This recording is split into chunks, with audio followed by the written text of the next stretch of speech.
again to another episode of Oklahoma City Police Department's Close Calls, a series that highlights the good work officers do either by saving someone's life or removing themselves from danger just in the nick of time. In today's episode, we're here in downtown Oklahoma City, getting to sit down with Sergeant Brandon McDonald.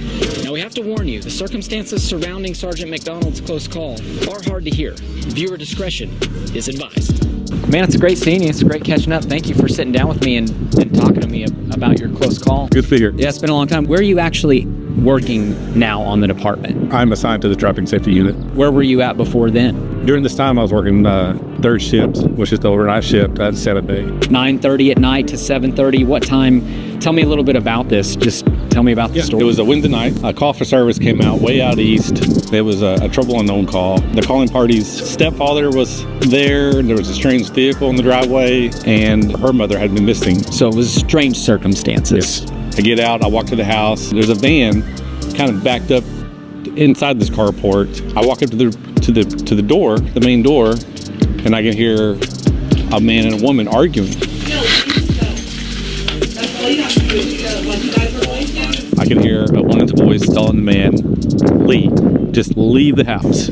I've been on many of these calls where it's usually like some kind of domestic situation where the woman's telling the man to leave. Oftentimes police officers, before they actually knock on the door, they take a moment to try to piece together what's happening. Is that where your mind was at that point? Yes.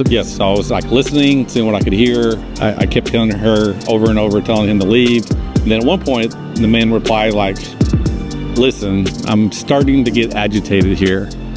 So I was like, all right, it's time to knock. So I didn't want it to escalate, so I went ahead and knocked on the door. And within a matter of a few seconds, the door opens. He had a gun in his hand. He immediately raised the gun up and began firing at me. Police!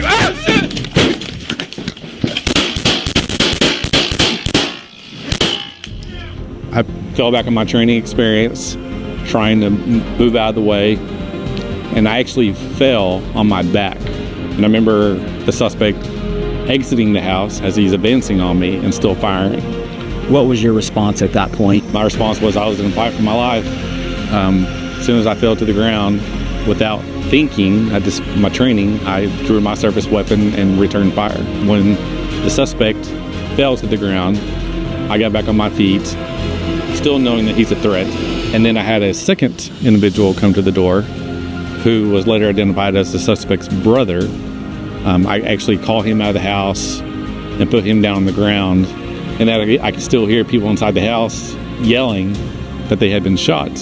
And someone inside the house that had been shot. So now I'm trying to get firing into there and just basically just kind of holding what I got until I had back up. What did you all learn from that moment? At this point, I had the suspect who was later determined to be deceased, the deceased brother who was out there, who I was still holding at gunpoint, and there was 3 victims inside the house. Once we started getting everyone out of the house, they were saying the suspect and the suspect's brother were trying to kill them and that they had shot the young lady inside the house and they had shot her mother. The suspect's brother told me that I would find a deceased body inside the van. So I take a peek in there and later determined that was the mother that had been missing for about 3 days. The same individual that attempted to take your life later learned to be the main suspect and the person responsible ultimately for killing the victim that was found inside the van. Yes. They had wrapped the mother up in a tarp, put her in the back of the van, along with all the furniture that had any kind of like blood splatter or anything else on it. They were getting ready to anything that had evidence on it. When his stepdaughter and 2 of her friends came, just shy of 3 o'clock in the morning to check on Mom. And thankfully, she did. Because of that phone call from the out-of-state sibling, you all responded and disrupted whatever plans that were being made by those suspects at that point. The things they had already done and prevented your door knock prevented what they were planning to do. Yes.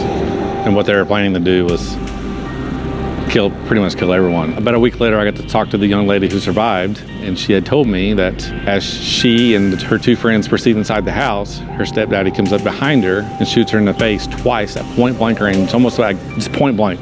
The 2 brothers, they were just discussing about shooting her again, shooting the 2 guys, leaving no witnesses behind, and ditching the bodies in some lake. Our series is close calls, and so in more than one way, there were a few close calls this night, including your life as well as the lives of others that you were able to intercede and save that night.